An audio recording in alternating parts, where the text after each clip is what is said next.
Welcome to the First Take podcast, where every now and then some of our staff and friends will get together to talk about different things going on in our world.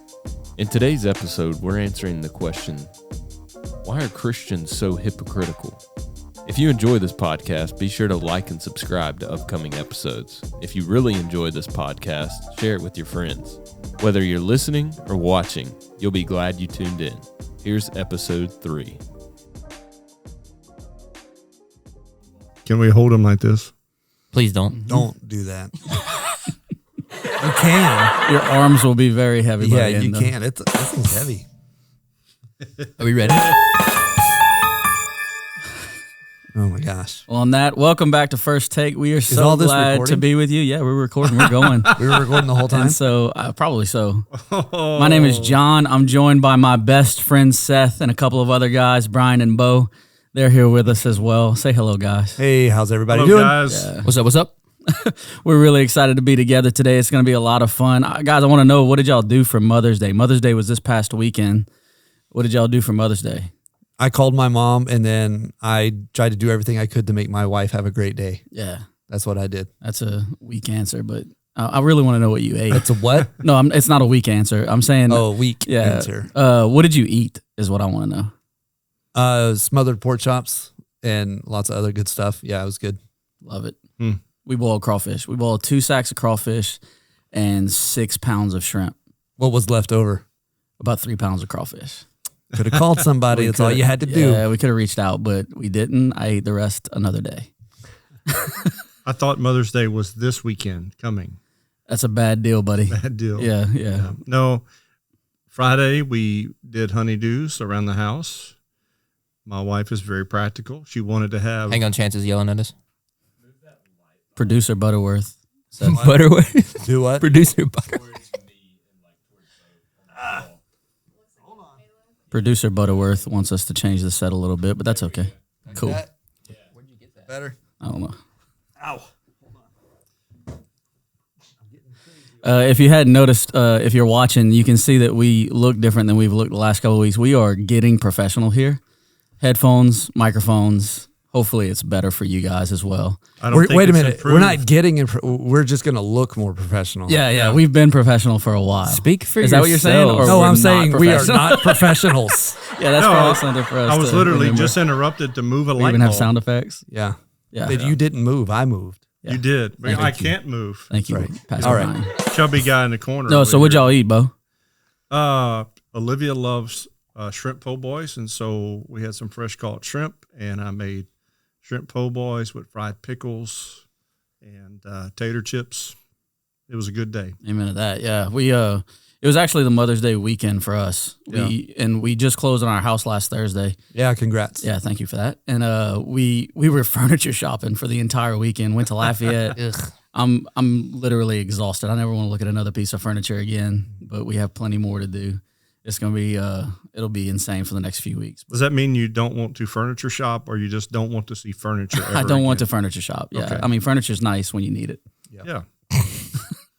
Seth, what about y'all? So my grandparents from my mom's side came in, so we spent some time with them, just chilling at my parents' house.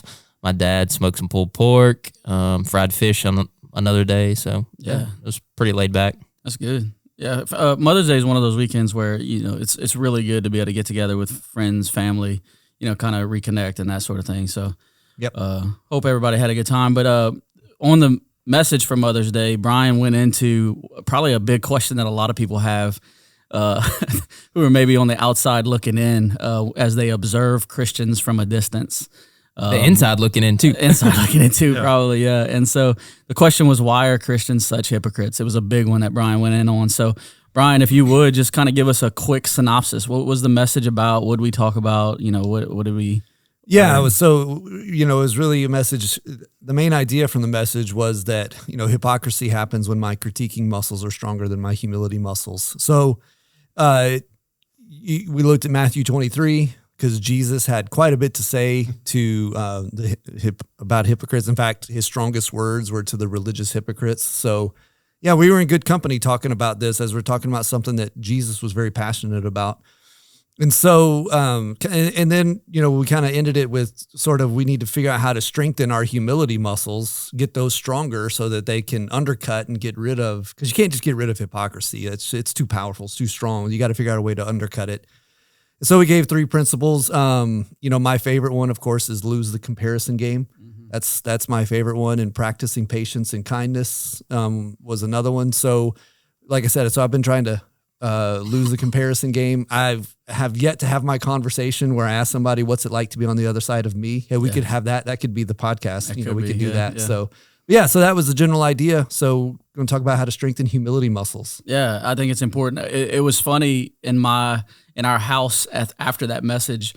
We got home, and lose the comparison game was one of the biggest things that stood out because of how much we were trying to compare to each other. Like when me and my brothers get together, it's a constant battle of comparison.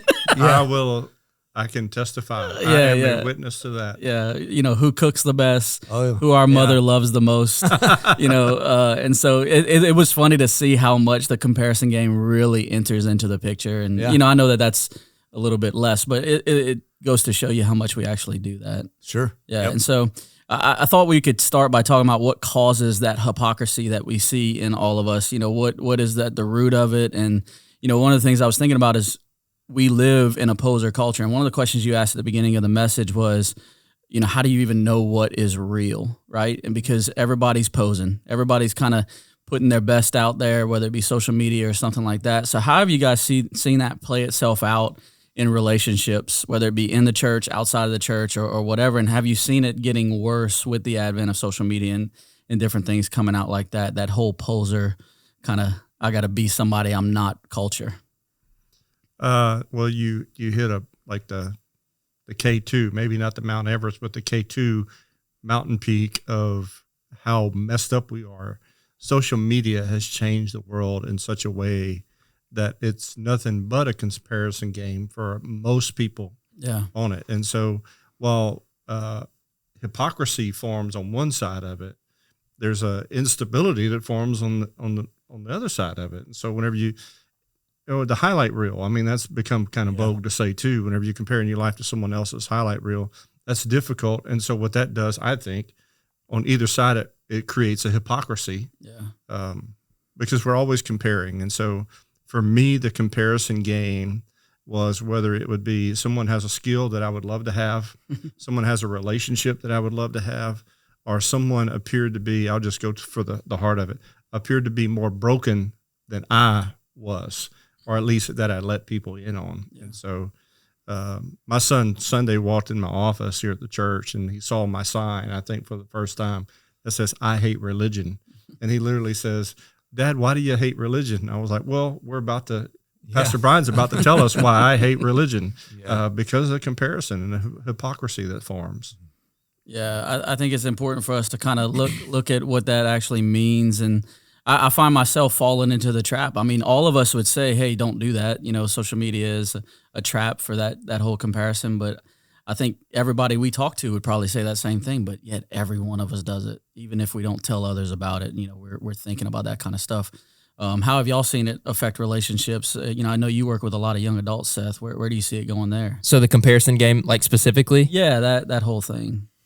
Yeah, I think it's a lack of contentment. I think it causes identity problems. All sorts of stuff, specifically with like relationships. And so like that's the one that I see, and that's the one I've experienced too, like with myself, at a younger age, before I was married, when I was single, and just like seeing other relationships. Like that's a big one in high school and college, seeing people that have what looks like successful relationships, and you could throw like literally a million other things into that category, money. And I don't think that it changes. I don't think that it goes anywhere as we age, as we mature, as we go through different life phases. I think it just shifts to job, and maybe you guys can attest to this. And like I was in small group, and we were talking about the whole comparison thing. And in our young adult small groups, we have some older adults that help lead that and that participate in that, just like a group member. And one of them said like it's very easy to do the comparison thing with my kids. And so like for me, I've thought about that, but I never really sat and thought about it. But like that comparison just changed for him. Like it was no longer XYZ, that it was when he was younger, but now it's his kids. Like he finds some pride in comparing his kids maybe to other kids. And so I don't think that it goes away as we age. I think I can feel that. It's a fine line between like being proud of your kids and being prideful of your kids and what they're accomplishing. How do you guys deal with that as dads, with kids and watching them from a distance, is what they're accomplishing and doing all that stuff? Well, parenting's a lot like negotiating with terrorists, and so sometimes it's a touchy situation. But I look at my son as an individual, and someone taught me a lesson a long time ago, and early in our marriage, is you don't know what happens in privacy, so don't judge what you see in public. Yeah. Whenever it comes to family or marriages and stuff like that, and so that stuck with me a lot, and so. Man, my son is smarter than I ever will be academically. My daughter is much more social than I will ever be in my life. And so I can look at them and compare myself just to them without even comparing the kids, and I lose. Yeah. And so I don't want them to feel that pressure. But I do know what it's like to look at, kid X who has excellence in athletics or excellence in other areas and go, man, what a kid. Yeah. And so I think as parents, we have to fight the tension to know that our home wins every time, no matter their gifting and ability. Does that make sense? Yeah, definitely. Yeah. Yeah. And I think it's having, getting into this so we're not prideful as parents, and we do have some humility muscles as parents. It's having a vision of what you want your kids to be. Yeah. Not what the vision is not, okay, well, I want my kid to be better than kid X. It's no, here's what I want my kid to be. And I've talked about this before, but with those 4 values we have: be kind, be wise, work hard, and love Jesus. Mm-hmm. And that's the vision that we have for our kids. And so that's what we compare to. It's, are they emulating those values? And be a better baseball player is not in that. No. And so to be real practical, or a better musician or whatever. Yeah. Well, to be real practical, like our oldest, he was a gifted swimmer, competitive swimmer, and could have done something with that, but it didn't align with our values. And so he did it. And when he could compete, he would compete. And when it interfered with one of those, hey, part of loving Jesus is not just going to church, but it's being involved, serving, that kind of thing. We taught him to make it a priority. And, I'm grateful that he sort of grabbed to that and he still does it. But it was a sacrifice for him in high school and that kind of thing, especially in the swim world. A lot of swimming competitions were on Sunday. Not criticizing anybody who does that. It's just, it is what it is. Mm-hmm. That's what it was for us. And so we had a vision of what we wanted him to be. I didn't compare him to anybody else. It was, who do I want my kid to be?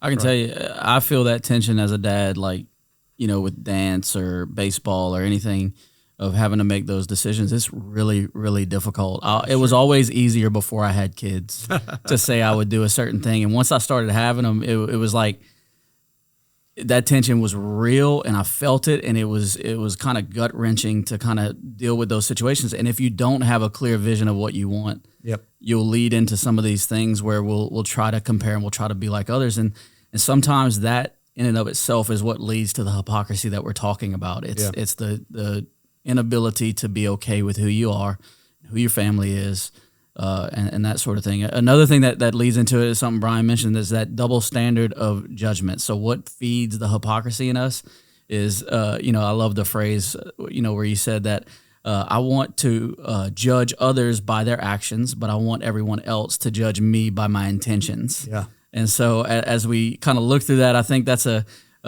really good transition to a question we had come in this week from one of our people here at the church. And it says, he said, I've often heard that all sin is equal, that a sin is a sin is a sin is a sin, that sort of thing that we always say. However, if God is just, how can this be? It seems that as humans, God has given us an innate sense of justice, and we do not treat misbehaving children and criminals the same. Can someone please elaborate as to why we would say, and I think there is some tension there, so why would we say that? All right, so first things first, parenting is, the way I treat my child as opposed to how the state treats a criminal, much, much different than a holy, righteous, perfect God reacting to persons. So let's just get that out very definitely. quickly. Very, very different. So the idea that, all sin is equal. All sin is ultimately understand that sin is not just doing bad things, but it's a rejection of God and a rejection of his lordship and a rejection of his place in my life. That it's basically, we see in the first sin, it's God, I don't want you to be God. I want to be God. Right. That is ultimately, and then all these other actions come out of it. So whether some of them are quote unquote worse than others, from a human standpoint, obviously. Yeah, earthly consequences. Sure. It's going to be different. And there should be. Yeah, for sure. There should be. Yeah. So, even for the people around you, the consequences of some sins aren't as bad. Well, yeah. So, others. The consequence of sin of gluttony, if you want to go, the 7 deadly sins, the sin of gluttony, well, there's a lot less penalty, so to speak. That may just be a personal penalty than, right. The sin of murder or something like that. Yeah, so I think, while I understand the questions and on this side of heaven, yeah, there is a difference. Mm-hmm. There is, but how God's going to ultimately look at that, it's all going to take the same blood of Jesus to forgive every single one of it, because it all stems from the same root of, I want to be God. I don't want you to be God. Yeah, I think I can understand somebody who's, looking in on Christians and we would say something like, hey, in God's eyes, the sins are the same. Like, sin is a sin. But he's looking at it from the consequences, the earthly side of it. He's looking at it from a different lens. And in that case, he could see what he would maybe view as hypocrisy. I could get that. It's just you're looking at it from two different lenses. Right? Now, the other side, I would say, again, on the flip side of that is don't judge someone just because you sin differently than they do. Mm-hmm. Yeah. Well, you don't get a right to do that either. Yeah. Not only that, but like you want to talk about judging, like if it's a lost person that has no relationship with Christ, like what are your expectations of them? They're separated from God anyways, and so in terms of judgment, like what do I have to judge that person by anyways? They have no relationship with Jesus. So true. Yeah. Sometimes as Christians we can fall into that trap of expecting Christ-like behavior from someone who doesn't know Christ. Yeah, if there's anybody that we should expect Christ-like behavior from, it's Christians. It's us. Inside it's the church. Followers of Jesus. Yeah. I mean, every sin that we minimize, that scale doesn't exist in heaven. Yeah. And so a sin that we say, oh, well, not so bad, that we have in each of our lives, something that we have tucked away, something that we keep private, as long as, for most Christians, hypocrisy is measured like this. As long as other people don't know about it, it's not a big deal. That's right. And so the secret sin, in my opinion, is the most dangerous sin. It really is. In terms of the impact of our lives and how it will touch others. And so I'm with Bryan and Seth on this, the measurement of it. We may see it. We absolutely see it in a different light than God sees it. But we need to go with his opinion on it. Yeah. Yeah, and you talked about exercising those humility muscles. Mm-hmm. All of what we're talking about points back to a lack of humility. Mm-hmm. It's our desire to control the narrative, I guess is a way to put it, or, to put our stamp on things that are happening. And so, why is it so hard for us to really have that true humility and not that false humility and that pride that rages in our lives? Like, what do you think is the disconnect with most people on that front? I'll jump in for humility requires vulnerability. Yeah. And we don't want to be vulnerable. Sure. Mm-hmm. We want to live with a mask as big as the state that we live next door to, as big as Texas. And because of fear of, if somebody, like Beau said, if somebody found this out, what would they think of me? What would they know about, what would they say? Kind of thing. What would they post on social media? So ultimately, it's fear. I think a lot of hypocrisy is based in fear of, I've got to make you look bad so that I look okay. That's what I think a lot of it gets to. I think you hit it too earlier, like going back to the beginning, like the root of all evil is pride. And I'll listen to a pastor that says that. And so like even back to the very beginning of sin itself with the, Satan, like he wanted to be God. Yep. So like it's no different for us. Like we want to be God of our own lives. And you talked about, God taking the highest priority. Yeah. And that's really what this entire series has been about, like every single message. So, Well, yeah. And think about, C.S. Lewis was great with humility. He was probably the best. And so you should read, if you haven't read Mere Christianity, but he talks a lot about humility and what it is. But But then he gives us this powerful picture where he says, if you're always looking down on everybody else, it's very hard to see anything that's above you. And of course, who is above us? Right. All of us. And that's Jesus himself. Yeah. And his point is like, you're going to completely miss the one who loves you more than anybody else could because you're so busy making everybody else look bad because you're afraid you're not going to be loved. But dude, everyone else is wrong and I'm right. Why can't it just be this way, right? Yeah, leave me alone. I want to go back to what Pastor Bryan said about authenticity that leads to humility. Whenever we experience brokenness in our lives, it changes us. Yeah. And so there's like that. There's probably more than this, but whenever brokenness comes in your life, because God sends it your way through a sovereign act. I mean, if you're not humble, what are you going to do? You got to blame somebody, or whenever brokenness comes into your life by your own action, then what are you going to do? You got to blame someone. Right. Yeah. And so hypocrisy immediately enters in that if you're not humble, because you got to look outside yourself. I mean, you're sitting in a puddle of brokenness and you're not in a community where you can be authentic. And I mean, that goes back to everyone wants to be truly, completely loved. But the risk in doing that is that you have to fully know me in order to fully love me. And so our story is incredibly important. Until we start being transparent with one another, until we start having authenticity, I think best in community. In one-on-one relationship, that's beneficial, but whenever you can do it in a circle, it's going to be a better win, I think. We're always going to struggle with hypocrisy. Yeah. Yeah. Well, and John, I think it goes back to the kind of even the way you answered the question of hypocrisy. If it does anything, it allows us to control the narrative. Yeah. Mm-hmm. And control's a problem. Control is a big problem. It's a huge problem. I mean, I talked about it Sunday. We're living sacrifices. We got to lay dead on the altar and trust. This is where it comes in.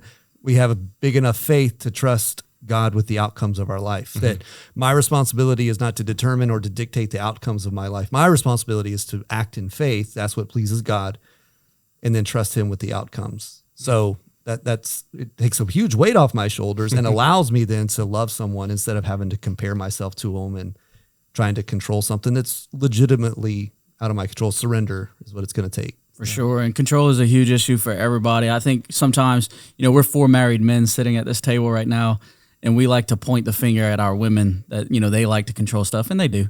But I think men struggle with it just as much. We may do it a different way. Just as much. Try 10 times more. Yeah. We just do it a different way. Yeah. Maybe that's not... I love dudes, but dudes, we control. We want to be in control of things. Right. Control at work, in control of our environment. That's why. And we are out when we're not in control. Why do you got to have a man cave? Because you don't have control of anything else. You control this though. Yeah, and no one better touch it. Yeah, nobody else can come in it. Yeah, or the barbecue grill, or the crawfish pot, or whatever you guys keep this doing. Conversation going, I'm leaving. Listen, Beau was in my office a while ago. We were talking about maybe doing a crawfish bowl sometime soon. And I said, well, we got to decide who's cooking. I'm willing to help you. I'm willing to help you, but we're not going to act like, we're cooking together. One of us is in charge. One of us is doing our thing. And so, yeah, it all goes back to that. And I think, as we, Beau, you're talking about, you got to look outside yourself. And there's a couple of ways to do that. One is a healthy way, and the other is the point the finger way. Right. And so there is a huge issue with hypocrisy, and it can have devastating effects on the people around you, the people that are looking in, the people that are watching our lives.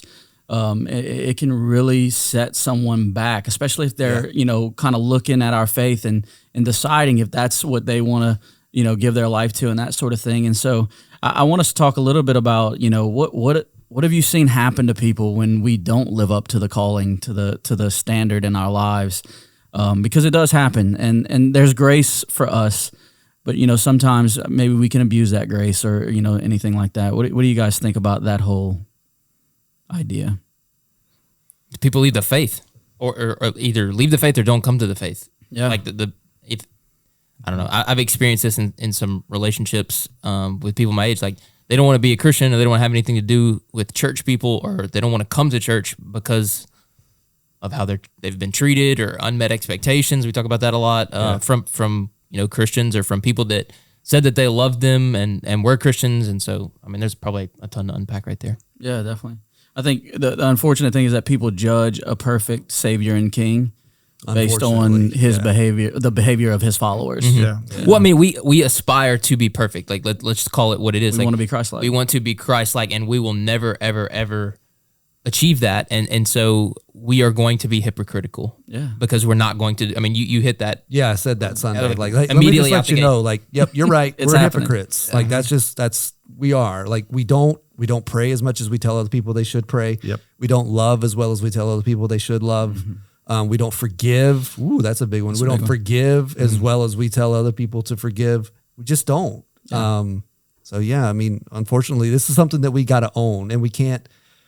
And I like what Seth said. You know, the other side is I would ask, you know, if you're listening to this and you're not a believer, is please don't judge our perfect Savior Jesus on the imperfection of a person. Yeah. Please don't do that. Look at him for who he is, not for who I am. And it really happens too often. And I think one of the reasons it happens is because we spend too much time pointing to ourselves and not pointing to our Savior, right? And so that's good. when we keep pointing to ourselves because of our pride, because of, you know, our look at me poser attitudes that we've been talking about this whole time, we're pointing to the wrong one that can't live up to what we're talking about here. And that's why it leads to so much. And so maybe the key is to start figuring out or committing to pointing to Jesus in every way that we can. And so I want to, you know, kind of wrap up by talking about what's the cure for hypocrisy? What's the cure? What do we do? What are some practical things you've done in your life to control this thing that we're all going to struggle with, but maybe, you know, some things that you've seen work for you? Y'all want to go or y'all want me to go? Yeah, go. Knock yourself out. Oh, I was going to say, I mean, if we're talking about Jesus, pointing to Jesus and him being the answer and the cure to hypocrisy, like the way that he lived was like complete humility. Like there was never a prideful act that Jesus took. I mean, if anybody could have, it would have been him. Exactly. Washing the disciples' feet. I mean, not even talking about the cross. There's so many instances where he showed humility. Even his relationship to the Father was one of humility. Submission. Yeah. Submission. Oh yeah, absolutely. So even to the point of death, obedience to the point of death. Yeah, I mean, so that's the Philippians 2 passage I was thinking of, that we should have the same mind that of Christ Jesus, should be in the very nature of God, did not consider equality with God something to be held on to be grasped. Like, I have a right, I can stay here. They don't deserve me. I mean, that, and let's just think, that's obviously correct. But he emptied himself, became an appearance as a man, became obedient unto death, even death on the cross, the most shameful death that existed in the world of their day. It was the execution chamber of the modern, or of their time. And it says, because of that, that every knee shall bow and every tongue confess that Jesus Christ is Lord. And so he proved his humility through action. The crazy part in that, and this blows my mind, we've talked about this, is that, and I struggle to unpack this in my own head, but like, though he was God, he was man. And so like, it wasn't like he was God and didn't subject himself to the same temptations to be God of his own life, if that makes sense. And so, you know, I don't know, like that. It's a crazy thing to think about. It blows blows my mind to think that he's subjected to the same temptations. And like, I've been talking about this with a friend. We meet once a week, and like that subject keeps coming up, and I don't know why it has been coming up within the last like 6 months of my life. And studying scripture, like the idea that God would choose to be man and subject himself to the same things that we go through each and every day. Yeah. And this whole series has been kind of pointing us to, we have to decide who Jesus is to each of us. That is the question. And that question answers all of these questions that we're talking about. So can I trust the Bible? It depends. Do you trust Jesus? You know, why are Christians such hypocrites? Well, because they have a bad view of who Jesus is and what he did. Or incomplete view. Incomplete, yeah. And so it's one of those things that we have to figure out who Jesus is to us. And so that's what, you know, going through Philippians 2, that's what we're talking about there is, who is Jesus to you and how do you model your life after him? I think another thing that I've done in my life is I have opened my life up to relationships with people who will tell me the truth and like will not sugarcoat it. That's vulnerability. Yeah, that goes back to what we're talking about, is that because I'll lie to myself. Absolutely. You know what I mean? I will lie to myself. I'll do something. It gets rough up in this head.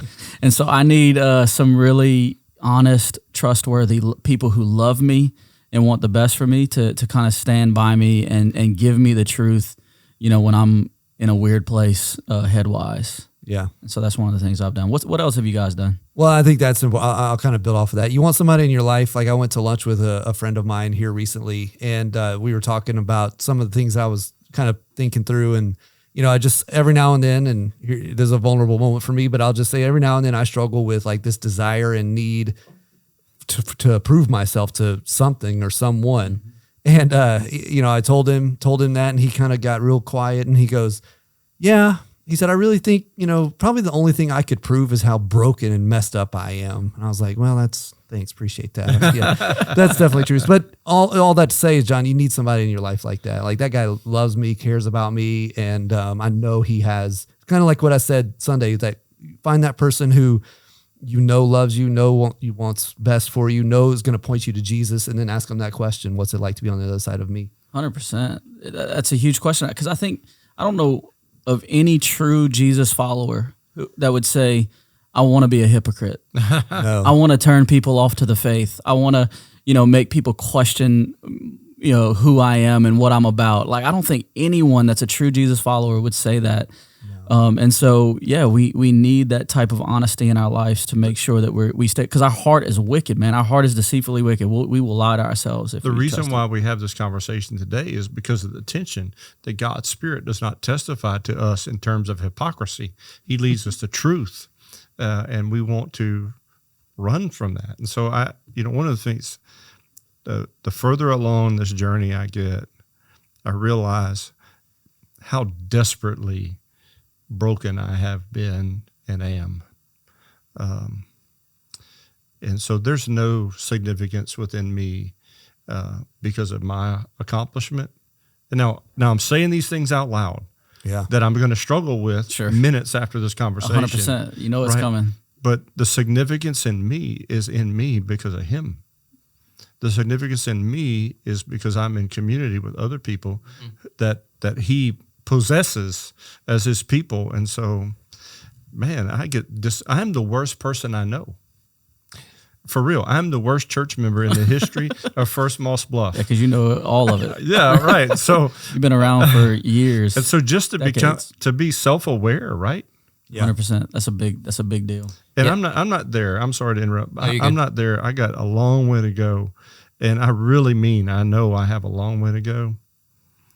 But man, I don't like the hypocrisy in me. I don't like that. Well, that goes with what Paul said, that, I don't understand the things that I do. Yeah. I don't want to do them, but I do them anyway. Right. I really relate to that. Yeah. Yeah.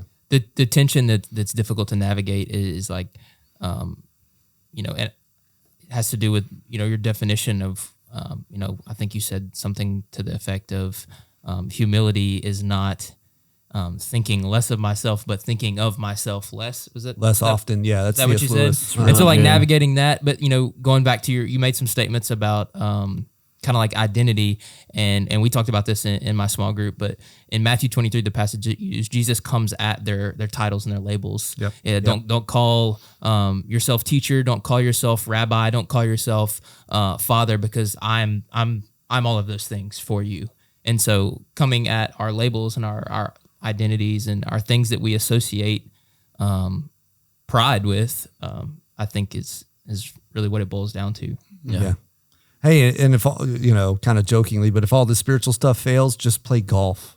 You want a sport that will humble the best of us? Humble you immediately. Yeah, you think you're all that? Let me hand you a golf club and put a little dimpled ball on a tee that won't move. Yeah. You try to hit that. Y'all are garbage. I'm the best golf player. That is not true. We got Mr. Baseball here right next to me, and the First guy. Of all, it's not a golf player.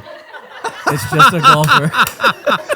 Just the simple fact that he said that just shows. It shows you where we're at. That's right. Yeah. So if you need something that'll humble you, we'll play some golf together. I'm way better than Chris Guillory and Austin Oakland. Shout out to the two golfers. Yeah, those guys are terrible. Golfers. The golf players, right? This has been a really good conversation, guys. I hope that everyone, gets something out of it, enjoys it. We're going to link to the Mere Christianity book in the show notes. We're also going to put the number that you can text questions into.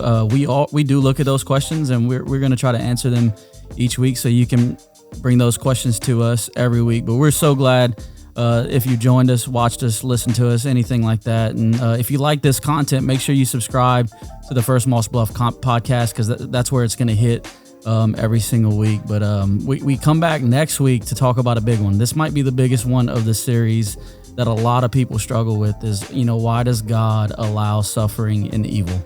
I know that's a question that I get a lot, even from people who are, following Jesus. They wonder that. And so that's going to be a really important message and a great discussion next week. So I'm really looking forward to that. And let me just go ahead and say that we're going to be able to help you with the mental side of that, but the emotional side, I'm not going to be able to solve all that in one sermon or in one podcast. No, that takes time. Yep. That takes time and intentional effort too. Yeah, just kind of let that be known. Yeah. In a 25 to 30 minute message, you can't solve a 4,000-year-old answer either.